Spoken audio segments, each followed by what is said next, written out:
Have you ever wondered why so many terms you hear in business, especially around quality and manufacturing, words like Kaizen, are Japanese? Well, today we're going to unpack 8 of these really powerful concepts. We'll look at how they completely change the game for companies like Toyota and, more importantly, how they can give you a whole new framework for thinking about improvement. And I'm not talking about just buzzwords. This is a complete philosophy. So here's our game plan for today. We're going to start with the why, why these terms are so important. Then we'll get into the right mindset for change. After that, we'll learn to identify the 3 big enemies of efficiency, find out what tools we can use to fight them, and then we'll wrap it all up with how you can get started on this journey yourself. Okay, let's start at the very beginning. To really get these terms, you have to understand where they came from, the roots of modern quality. It's a great question, right? And the answer takes us back to post-World War II Japan. See, manufacturers like Toyota were facing a huge problem. They had very limited resources. They just couldn't afford the wasteful, mass production style that was common everywhere else. They had no choice but to innovate, and out of that necessity, they created this whole new philosophy built around hyper-efficiency and a relentless focus on quality. That system became the legendary Toyota Production System, which is basically the granddaddy of what we call Lean and Six Sigma today. Okay, so before we even get into the tools and the techniques, we have to get our heads in the right space. It really comes down to 2 core ideas that act as the philosophical backbone for this entire system. And honestly, they can completely change how you even think about improvement. The first one, and probably the one you've heard of, is Kaizen. Now, the direct translation is change for the good, which is a nice starting point. But the real spirit, the real power of Kaizen is all about continuous improvement. It's the fundamental belief that literally everything, no matter how great it seems, can be made just a little bit better every single day. So this means you can forget about waiting for that one big, earth-shattering idea to come along. Kaizen is all about the incredible power of small, consistent steps. And here's the really crucial part. It's not something ordered from the top down. It's about empowering everyone in the organization, from the CEO down to the person on the shop floor, to spot problems and help fix them. A really cool way this happens is with a Kaizen Blitz, where a team just swarms a single process for a few days and makes rapid, focused improvements. So, if Kaizen is the goal, that constant improvement, then kata is how you get there. It's the structured routine, the pattern you practice. The martial arts analogy here is just perfect. A karate master doesn't make up a new move every time they fight. They practice a specific form, a kata, over and over until it becomes automatic, instinctive. In the business world, this is your problem-solving routine. And this is exactly why kata is so powerful. It's all about building the muscle memory for improvement. So when a problem pops up, the trained response isn't to panic or just throw a quick fix at it. No, it's to fall back on your kata, to observe, to analyze, to experiment in a structured, scientific way.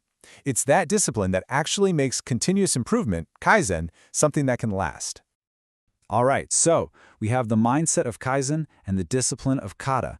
Now we're ready to go to battle. It's time to meet the 3 big enemies of efficiency, the villains this whole philosophy was designed to take down. These 3 enemies are known as the 3 M's. And trust me, they are hiding out in almost every single process you can think of, from a giant factory all the way down to how you plan your own day. Just learning to see them is the first, most important step to getting rid of them. Now, you really have to pay attention to the order here. This is one of the most important insights of this entire system. Almost everyone wants to jump straight to number 3 and start fighting waste, but that's a huge mistake. You have to attack overburden and inconsistency first because they're the root causes that are actually creating all that waste to begin with. So our first enemy is muri, or overburden. This is what happens when you strain your people or your equipment by just pushing them way too hard. Think about asking your team to work 16-hour days to hit some impossible deadline. You might get a short-term win, but muri always leads to burnout, mistakes, and breakdowns. It slows everything down in the long run. The second enemy is mura, or inconsistency.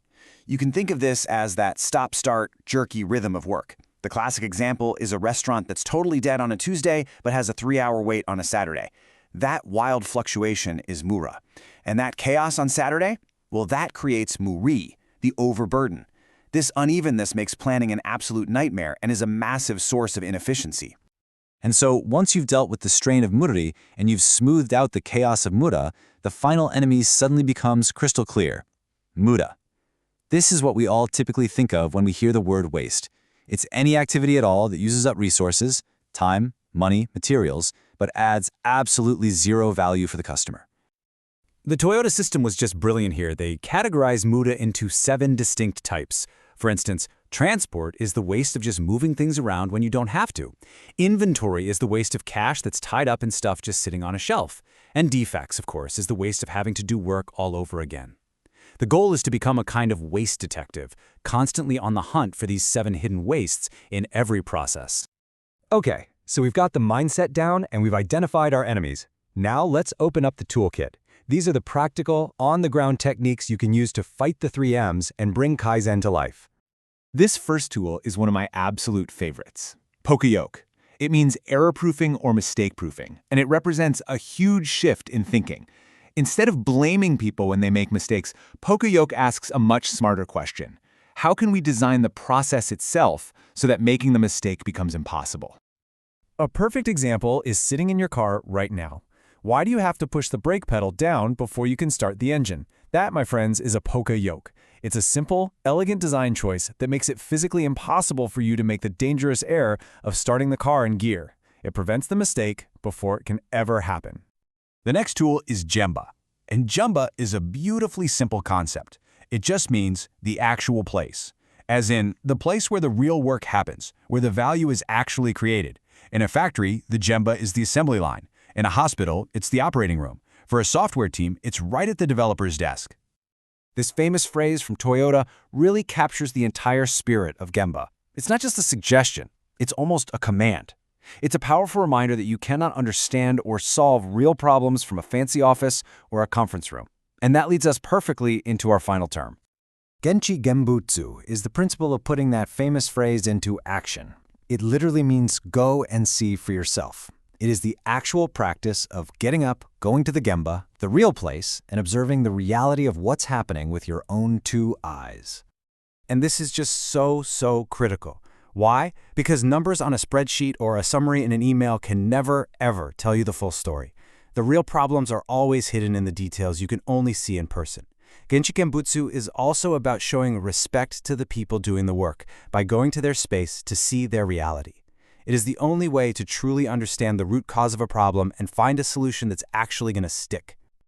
So, after all that, how do you get started? I think the most important thing to remember is that even though these ideas were born in a factory, their power is absolutely universal.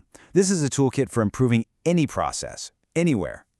Take a look at how you manage your projects, or how your team collaborates, or even just your own personal daily tasks. Where's the Murray, the Mura, the Muda hiding? Your journey with Kaizen doesn't have to be some massive, complex project. It can start with one small, simple change. So, the question on the screen is really for you. What's one small improvement you can make today?